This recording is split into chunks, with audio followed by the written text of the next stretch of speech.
10 factors to consider when buying smartphone.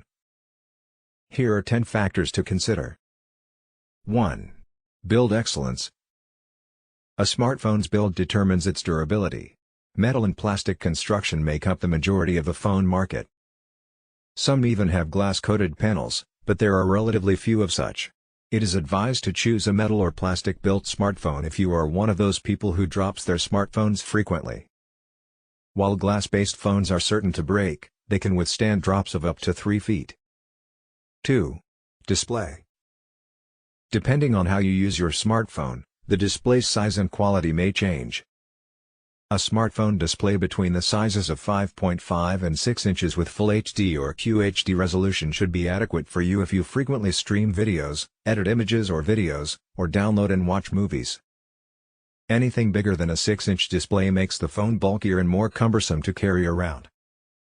Any smartphone with a 5-inch to 5.5-inch HD or Full HD display that you regularly use for email checking, messaging, and surfing social networking applications is ideal. 3. Processor. A smartphone's processing power varies from one device to another based on a number of variables, including the OS version, user interface, bloatware, and more.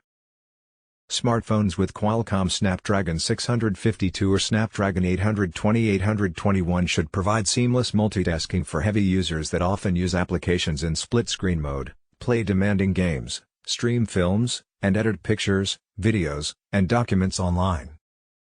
Mobile devices featuring MediaTek processor will satisfy casual users. 4. Camera. The smartphone camera is not necessarily superior just because it has more megapixels. Additional requirements include the camera's aperture, ISO settings, pixel size, autofocus, and more.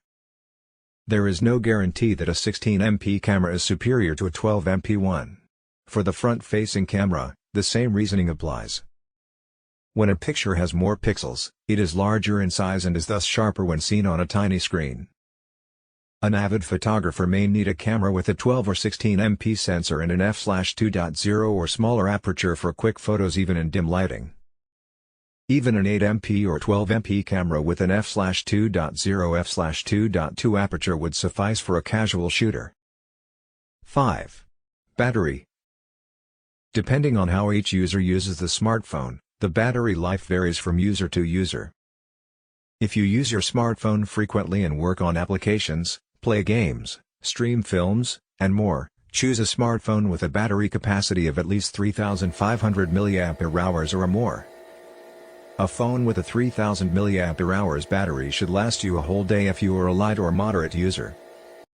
6. OS version and user interface. When purchasing a smartphone, it's important to consider the user interface and OS version as well. Since one would have to engage with these interfaces every time they wanted to access something, they need to be straightforward and simple. You may get Motorola phones, Nexus/Pixel smartphones, or even Android One devices for the most fundamental and pure Android experience. However, alternative user interfaces, such as Zen UI, Xperia UI, Samsung TouchWiz, IMU, and others, provide more useful capabilities for organizing apps and more options in designs that the developer believes customers will find more palatable. However, OEM cell phones also include bloatware and other apps that you most likely won't ever use. So, before choosing a phone, we advise you to test it out. 7. Storage. The OS and the pre-installed programs on a smartphone take up a significant portion of the device's capacity. A 32 GB, 64 GB, or 128 GB or more don't actually have the exact capacity specified. Choose 32 GB of storage if you want to have fewer apps on your devices.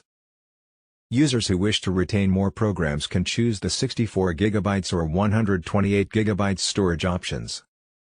A 16 GB version that accepts microSD cards is also available. However, 16 GB is gradually being phased away as a storage choice. 8. Security features. Nowadays, the majority of smartphones have additional security measures like fingerprint or iris scanners. These are used as passwords to access particular files, documents, or apps in addition to locking and unlocking a phone. A fingerprint sensor can be found in even the cheapest smartphones, which cost $300, but iris scanners are still uncommon in smartphones. Since the majority of us now keep personal information on our smartphones, it is advisable to choose a device with these added security features. 9. Speakers and audio. For individuals who rely heavily on video streaming or video conferencing, the speakers and the audio quality emanating from them might be a crucial factor. Purchase a phone with front-facing speakers. Even while holding the smartphone in landscape mode, the sound quality remains good. Regular handsets with bottom-firing speakers should work just fine if you don't engage in video streaming or video conferencing frequently. Furthermore, those with rear-facing speakers are also good. 10. USB port and headphone jack. Ports may also be an important aspect.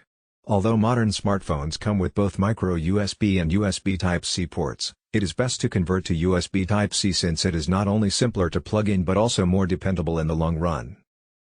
The new standard is now being included by an increasing number of cell phones. A few people have already begun doing away with the 3.5mm headphone connector, but it could take another 2 years for all OEMs to make the changeover. Form factor is also something that most phone owners consider when buying a smartphone. Usually, it is not strange to see that even the phone manufacturers follow this trend by sticking to a general form factor. A good example is when Apple decided to include a notch to the front display of iPhone. A good handful of phone manufacturers followed Apple design, some can still be seen today.